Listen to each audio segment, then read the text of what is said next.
নমস্কার বন্ধুরা, আমার চ্যানেলে আপনাদের স্বাগত।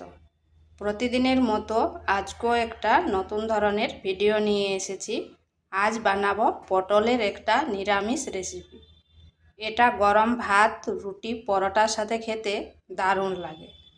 তো চলুন দেখে নেওয়া যাক আমি কিভাবে এই পটলের নিরামিষ রান্নাটা করি।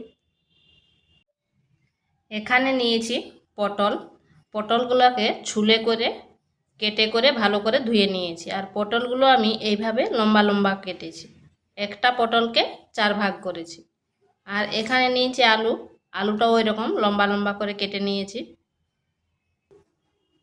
এখানে কড়াই বসিয়েছি, দিয়ে দিচ্ছি তেল।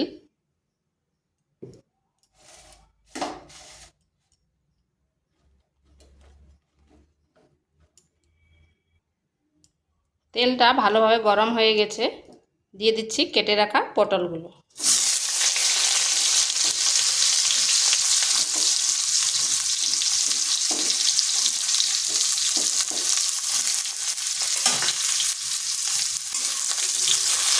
আগে পটলগুলোকে ভেজে নেব।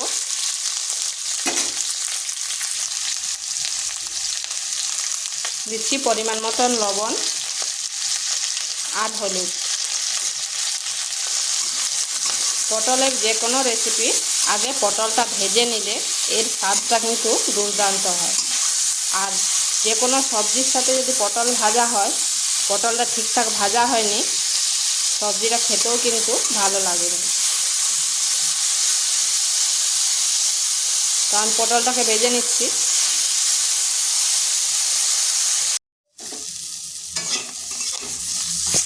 পটলটাকে এইভাবে ভেজে নিয়েছি। তো এটা হয়ে গেছে, এরপর তুলে নিচ্ছি। ওই কড়াইয়ের মধ্যে আর 1 চামচ তেল দিয়ে দিচ্ছি। দিয়ে দিচ্ছি কেটে রাখা আলুগুলো।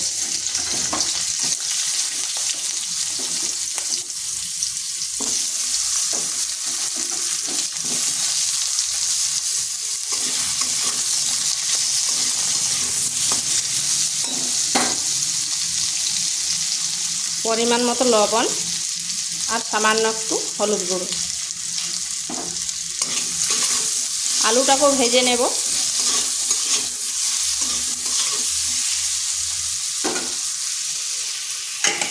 ঢাকা দিয়ে 3 থেকে 4 মিনিট রেখে দিচ্ছি।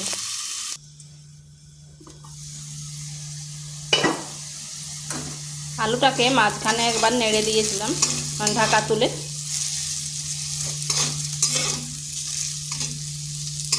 তো এইভাবে আলুটাকেও ভেজে নিয়েছি, তাতে অর্ধেকটা সিদ্ধ হয়ে গেছে। তো এটা হয়ে গেছে, এটাকে নামিয়ে নিচ্ছি। ওই তেলের মধ্যে আর 1 চামচ তেল দিয়ে দিচ্ছি।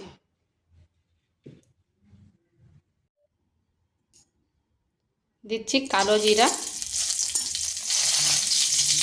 সাদা জিরা, একটা তেজপাতা আর শুকনো লঙ্কা। ফোড়ন থেকে খুব সুন্দর গন্ধ বেরিয়েছে। এরপরে দিয়ে দিচ্ছি একটা টমেটো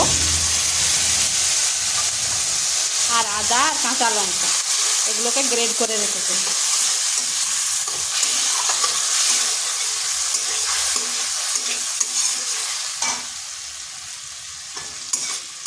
এটা একটু কষে নিচ্ছি যাতে আদার কাঁচা গন্ধটা চলে যায়।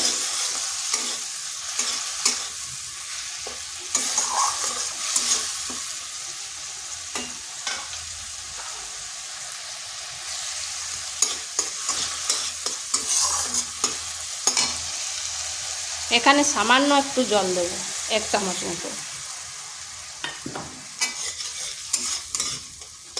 এরপর মশলাগুলো দিচ্ছি। হলুদ গুঁড়ো, জিরে গুঁড়ো, ধনে গুঁড়ো, লঙ্কার গুঁড়ো।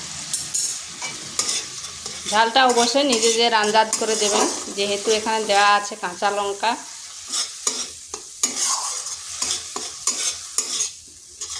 মশলাটা ভালো করে কষে নিচ্ছি।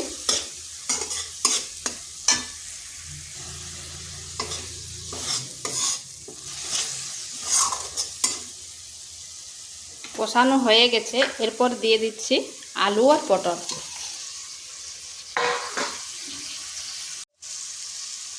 ওই মশলার সাথে বেশ কিছুক্ষণ কষে নিতে হবে।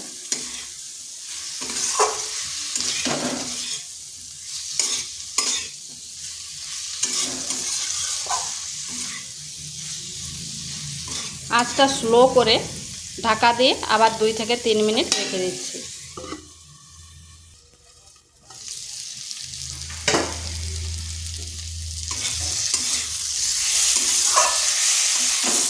এটা কষে কষে রান্না করতে হবে, যত কষবেন এর স্বাদটা কিন্তু ততটাই বেড়ে যাবে।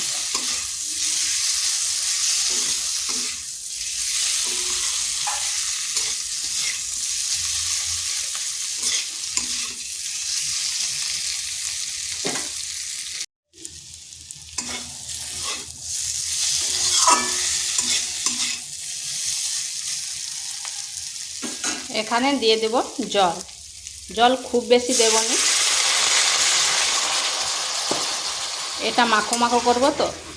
আর ভাজার সময় তো পটল সেদ্ধ হয়ে গেছে, আলুটাও সেদ্ধ হয়ে গেছে, তো সামান্য একটু জল দিলাম। দিয়ে দিচ্ছি কয়েক দানা চিনি। এটা অপশনাল, আপনারা যদি মিষ্টি না পছন্দ করেন তাহলে নাও দিতে পারেন।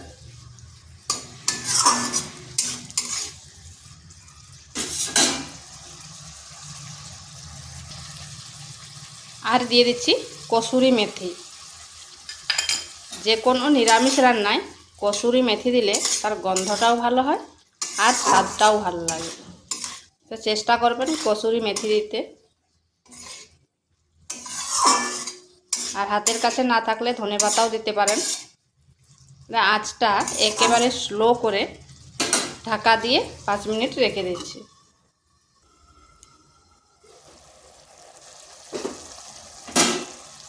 দেখছেন তো কালারটা কতটা লোভনীয় হয়েছে।